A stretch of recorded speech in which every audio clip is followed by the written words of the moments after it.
Hi అండి అందరికీ welcome to my channel Snehi vlogs. తాటికాయలు అండి, తాటికాయలు. మేమైతే తాటికాయలు అంటాం, కొన్ని దగ్గర ముంజికాయలు అంటారు. చాలా ఏరియాల్లో చాలా రకాలుగా పిలుచుకోవచ్చు. ఏదేమైనా కానీ ఇది ఇష్టపడిన వాళ్ళు ఉండరు. ఒకవేళ ఎవరికైనా ఇష్టం లేకపోయినా కూడా కంపల్సరిగా తినండి. ఎందుకంటే ఈ వేసవిలో మన బాడీకి చాలా అవసరం ఈ తాటికాయలు, తాటి ముంజులు. మాకైతే చాలా చాలా ఇష్టం. నేనైతే ఈ సమ్మర్ ఎప్పుడు వస్తుందా అని వెయిట్ చేస్తుంటాను ఈ తాటికాయల కోసం. అయితే చూడండి, ఇవి చక్కగా వీళ్ళు గెల్ల తెచ్చి ఇలా కట్ చేసి ఇస్తున్నారు కదా. ఇది కట్ చేసి ఇలా ముంజులు తీసిస్తేనంట, ఆ ముంజులు తీసిస్తే 150 రూపీస్ అంట డజను.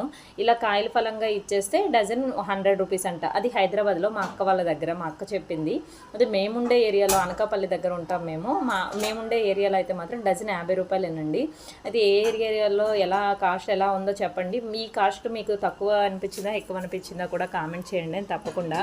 అలాగే ఈ ముంజుల్ని చాలా రకాలుగా ఇప్పుడు చేసుకొని తింటున్నారండి. అంటే పాలల్లో వేసుకొని సగ్గుబియ్యం వేసుకొని బాగా చూపిస్తున్నారు కలర్ఫుల్గా, చాలా బాగుంటుంది అనేసి. కానీ నాకైతే మాత్రం అవేవి నచ్చదండి. నా వేళ్ళతో చక్కగా ఈ తాటికాయని ఇలా వేళ్ళతో తినడమే నాకు తృప్తి అనిపిస్తుంది, బాగా ఇష్టం కూడా. అలాగా ఇప్పుడు ఇలా కొంటే కూడా నాకు అంత తృప్తి అనిపించలేదు. ఎందుకంటే మేము చిన్నప్పుడు మా తాతయ్యలతో వెళ్ళిపోయి గెల్ల కోసుకుంటూ ఎంజాయ్ చేసుకుంటూ తినేవాళ్ళం, బాగా ఆడుకుంటూ పాడుకుంటూ.